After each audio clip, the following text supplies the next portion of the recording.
Hi faculty, this video is about clinical teaching and the documents that pertain to it, so I'm going to go ahead and minimize myself. I'll make this really quick and concise. Go into the clinical experiences folder and forms, now clinical teaching. First thing we're going to go over is the checklist. This is a very important list because it's comprehensive to all the documents that are required of you throughout the semester as well as toward the end of the semester. So you want to make sure that this form says clinical teaching because it has different requirements than internship. You also want to update the academic year if needed. If you should have had a T-test training, so please put the date and completed date, and then any notes associated that you want to add there. Your first contact with the candidate should be within first 3 weeks. I'm going to go and zoom in on this. First 3 weeks of the semester, please put that in there. And then you want to put in notes that if you did an email, an in-person follow-up, or a conference. So you want to make that first contact very meaningful because it is with your candidate who's assigned to you for the entire semester. The next meeting that you want to have is a collaboration meeting with the cooperating teacher, and you want to have an opportunity for the campus supervisor, who could be the principal of their designee, to be a part of this meeting. One of the things that TAC 228.67 subsection D wants us to do is to have a plan that helps the candidate progress to independent. You want to start planning with maybe them assisting the teacher and their co-teaching, which is a requirement to get through TAC, and then have an increased instructional responsibility, which leads to basically them teaching a lesson. Okay, so that progressive way of releasing the candidate to be more independent in the classroom is going to help them to be successful when they are by themselves their first year of teaching. So this plan is very important. You want to write down that plan, put it in your governance meeting notes, and include it in your notes when you submit to the documentation. So you want to submit this form or this plan with your formal observations, okay? And you can include it in your first formal observations. Informal observations should be 3. Again, these are check-ins. The first one should be within the first 6 weeks. So just be aware of your calendar and the dates that you provide with your observations, because that first 6 weeks, again, in person, all that is coming to TAC. First observation number 1 should be in the first third of the semester. The form should be completed. Again, you need this should be in person. I'm going to take that part out. That shouldn't actually be there.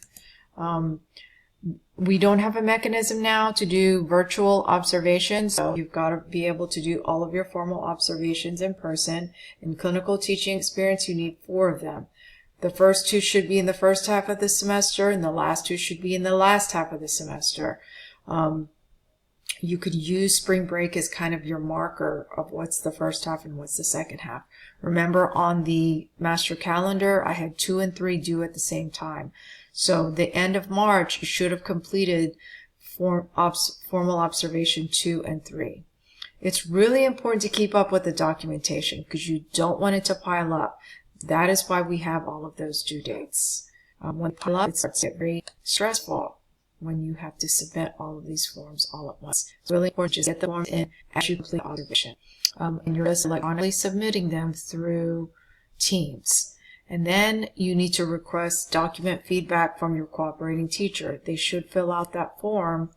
They should have a form, either their own notes or that form that we provided for you, as long as we get feedback from them. If they do the T-test, please include their T-test feedback form as well.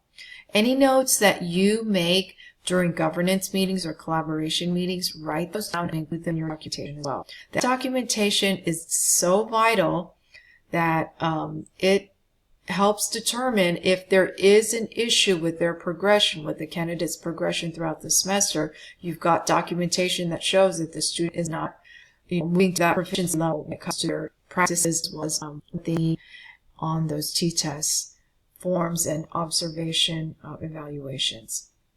Attach all your copies of your informal and formal observation forms into, or upload them into Teams. You should have final documents for clinical teaching. Have the recommendation for standard cert form completed and signed by all the parties involved. That's you, your candidate, your cooperating teacher, and the campus supervisor. Again, the principal or their designee. And then the final evaluation. Please make sure you have all of these completed with dates. And then at the end of that form, which I didn't scroll down to, you should print your name and then have your signature after that. Cooperating teacher mentor feedback form. This is what the mentor teacher can use. It'll probably be easier for them to use our form so that we're just capturing everything, consistently with Lone Star Coach forms. If they do have feedback or feedback notes, you could just attach it to form. We'll just make it simple like that. Make sure you have the right semester and year noted on each of the forms. Put dates on everything. And if you get to the formal observation, which I'll get to actually, let's just go in order. Final evaluation. This is one of 2 final documents you're going to submit at the end of the semester. This is where you're giving notes on different aspects of the student's teaching, especially when they're teaching ELL students or students with disabilities. How are they integrating classroom technology and so forth? So that is your final evaluation. And then we're on to contact form. This is a really good form to make sure that all of the collaborators of this effort, information and communication is noted here, so that everything is streamlined when it comes to communication and where to find information. Formal observation. This formal observation is literally following TAC, okay?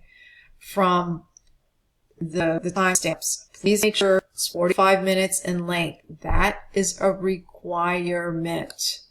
Minimum of 45 minutes. I'm going to go ahead and delete this and just put a reminder in here that it must be 45 minutes. I'll put it right here. I can get my cursor to pop up. Must be 45 minutes. Please, please, please. Do not disregard that requirement.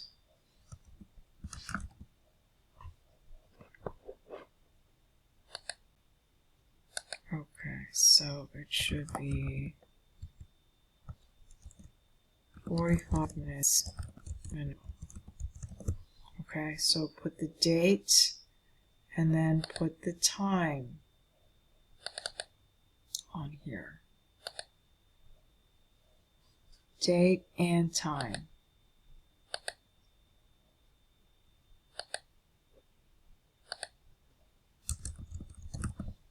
Okay, so go ahead and put it there on the 45 minutes in length, time stamped.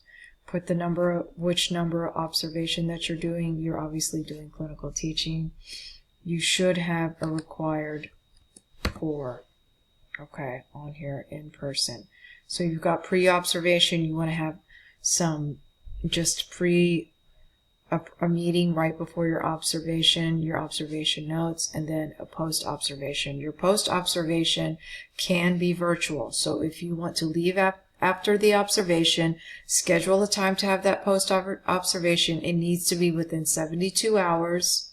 Make sure it's within 72 hours. That can be virtual if you would like. And then have the mentor or cooperating teacher. Actually, you're making sure you're delivering it to them. So you've given them a copy. Make sure you save this and then email a copy to the cooperating teacher with the date and you emailed it, and then sign the form. Okay. So that's your formal observation.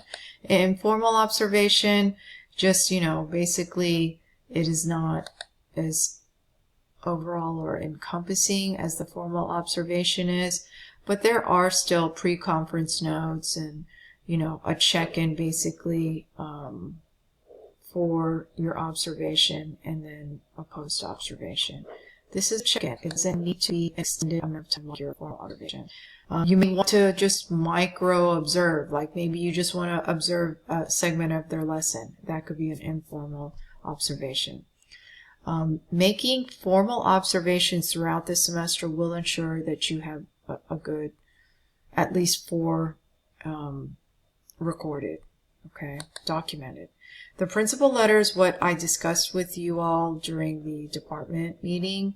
This is to help the principal to be involved. It came from a survey that we conducted this semester that principals didn't feel as involved as they wanted to, so please have the principal involved. Some of you guys were principals before. I know that principals are busy. They don't have to be at every single one of your observations with you. You're only having 2 to 3 governance meetings. That's not too many for the principal to have. If it's only 2, that's fine.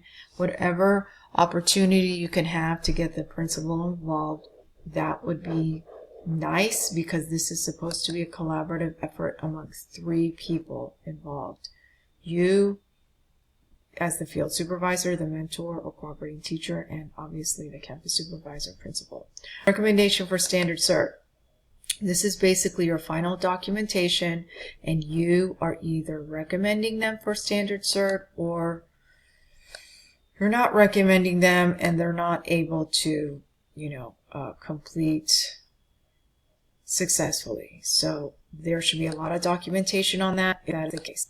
But this is the recommendation. It's one of your final forms that we will be collecting at the end of the semester. Your testable observation. You want to use this throughout all of your formal observations. You want to have some general notes, but at the same time, use the t-test. That's what you were trained to use. They should be at the proficiency level by the end of the semester. Okay? If they're still in developing in areas, those are areas that you really, really need to work on before you get to the end of the semester, so that the candidate is successful long-term, not just finish our program. All your candidate should sign this, and you should sign it as well. Okay, with your signature on there, and making sure that the principal and your cooperating teacher has copies of this so they can see the progress of the students. Okay, so those are all the forms for clinical teaching. If you have any questions, we are here to support you. And that is all.